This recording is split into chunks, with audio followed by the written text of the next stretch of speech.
Hello, I'm Dave Elkins, President of the Society for Humanistic Psychology of the American Psychological Association and Chair of the Division 32 Open Letter Committee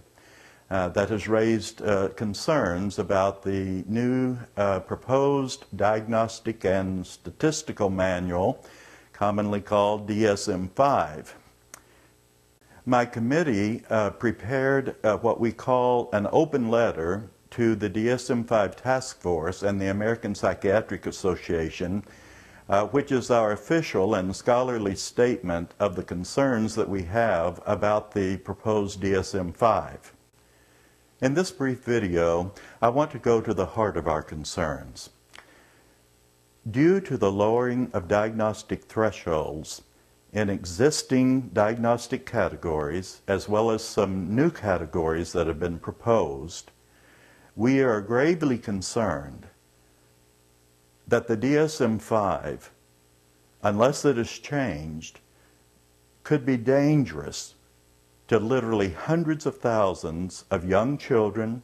adolescents, and the elderly. The primary concern is that children, adolescents, and the elderly who are exhibiting normal variations of human behavior. In other words, they are normal, but they are exhibiting some behaviors that are somewhat problematic. And as a result, they may very well be labeled with a mental disorder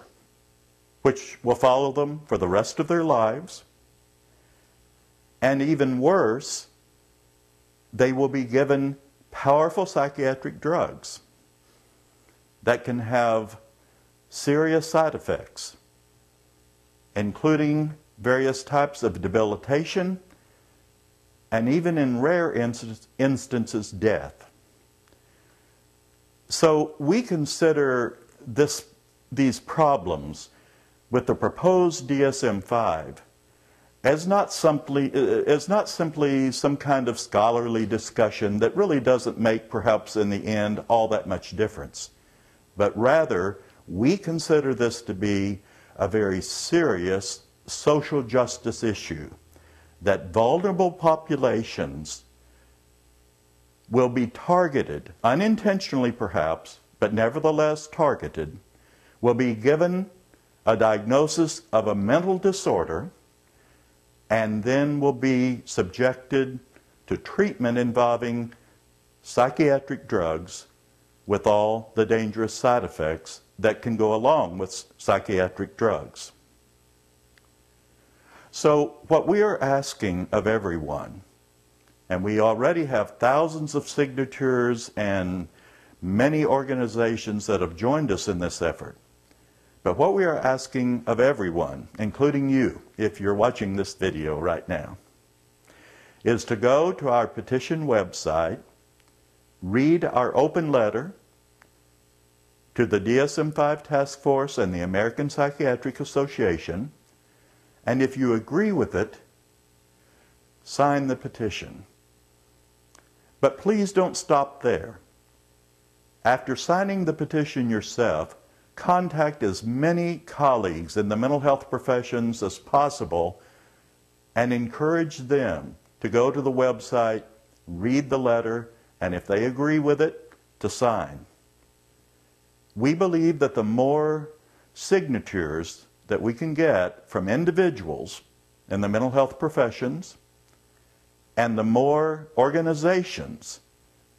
that join this effort, the more influential our request to the DSM-5 Task Force to make needed changes before this Diagnostic and Statistical Manual is published in 2013. One other concern that I want to raise is that my committee and also the American Counseling Association, that has 45,000 members and represents 120,000 counselors in the United States, have asked the DSM-5 Task Force to submit the controversial proposals that so many thousands of mental health professionals and organizations are concerned about to an outside, independent group of scholars and scientists, and to allow them to give feedback on whether or not these proposals are legitimate and whether or not they are dangerous or not. We believe that scholars and scientists commonly submit their work to others for review. And in this case, when there are so many thousands of people and so many organizations in both the United States and in Europe that have raised serious concerns about some of the proposals in this DSM-5, that surely the DSM-5 task force, composed of scholars and scientists, should be willing to allow another group of scholars and scientists to review what they have done and to render their independent decision. So the bottom line is this: we are gravely concerned that if the proposed DSM-5 is not changed, that hundreds of thousands of young children, adolescents, and the elderly could be harmed. So we encourage you to get involved in this effort and to join us in trying to bring about changes in the proposed DSM-5 before it's too late. Thank you.